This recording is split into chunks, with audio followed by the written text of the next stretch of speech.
Kentucky native duo is set to release their new self-titled album in just a few weeks. So here to tell us all about it and their nearly decade-long music career are Linda Jean Stokley and Montana Hobbs, the local honeys. Good morning, ladies. Good morning. So tell us a little bit about this album. This will be our third full-length album, but in a lot of ways it feels like it's our debut album. It's a lot of original music kind of at the helm, and the centerpiece is still traditional music. It's still art music, but and there's still traditional playing styles of Central and East Kentucky, but there is definitely a pop element, which we're excited about, and the stories are focused around rural living in our lives. It's about the continuation of traditional music. A lot of people think traditional music is dead and in the dirt, and it's really not. It's this continually evolving art form, so you have to add your own stories to it. So this is our take on adding some of our own stories and our own style, and a true representation of who the local honeys really are. I love that you said stories. I love it when a song tells me a story. That makes me so happy, because that reminds me of true classic country music, is what that does with the great stories that they used to tell. Can you share maybe a story or two that some of your music tells? Well, we've got plenty of them on there for you. Couple of our heroes musically wise is the great Tom T. Hall from Olive Hill, Kentucky, and John Prine, and those are both, Tom T. Hall was known as the storyteller. I wrote a story song about a true event that happened in my hometown of Lee County. I grew up in Lee County, Kentucky, and there was a murder that happened. So it's a modern day murder ballad, and I wrote every little detail I could think of and made a couple up along the way that I couldn't remember what his dog's name was, so I just called him Billy Buck. But by the way, speaking of dogs, I heard you're all talking about the ugliest dog competition, and we don't know Mr. Happy Face, but Linda, we do know his owner. It's Janita Benally. You really know these people? We met their owner, and I saw she shared it on Facebook that she had the ugliest dog in the world. No way! Now talk about a small world right there. Oh, yeah, we thought that dog was an absolute winner. It absolutely was. So tell us about the time frame that you're expecting the release of the album and all that good stuff, guys.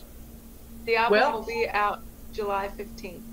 It'll be in your hands, but you can pre-order the album now so that you can receive it at your doorstep the day of the release. And we have CDs, a very archaic form of music media. I don't think we're going to have cassette tapes, even though that's something that I wish we had. And then there will be vinyl records, which is the best way to ingest and digest music. Gives you that tangible connection to music. But we will also have it released on all the listening and streaming platforms throughout as soon as July 15th hits. So when you were talking, you mentioned this pop element, and your face lit up. Can you kind of tell me a little bit about this pop element that you're going to add into your album?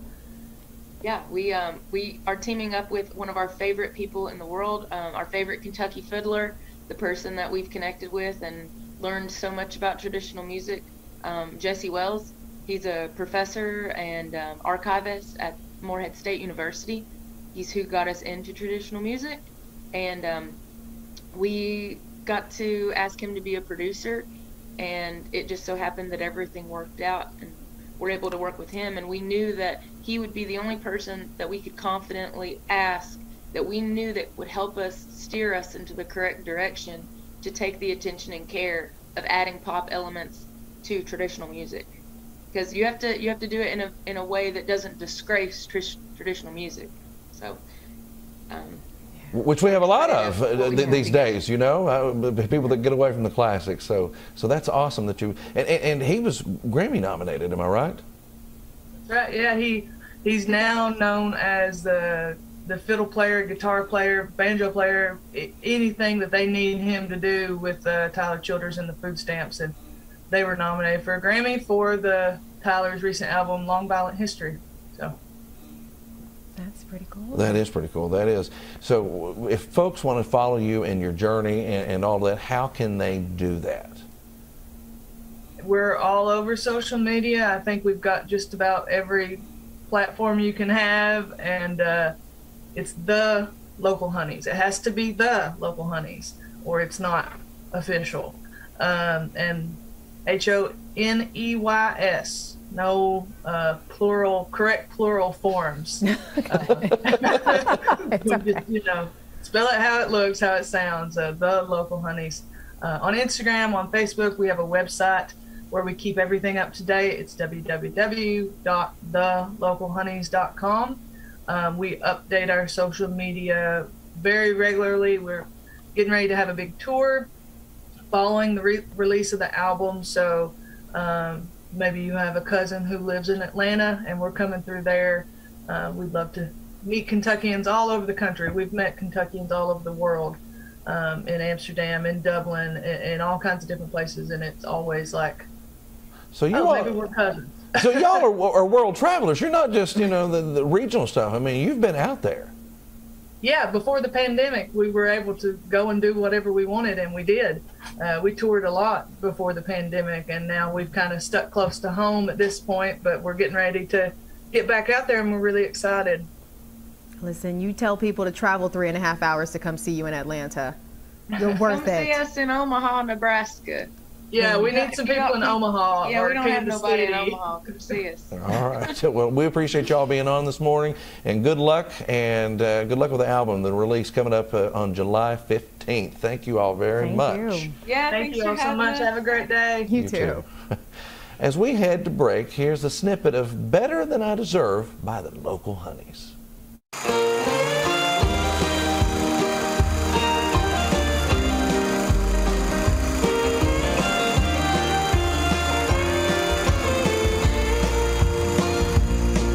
When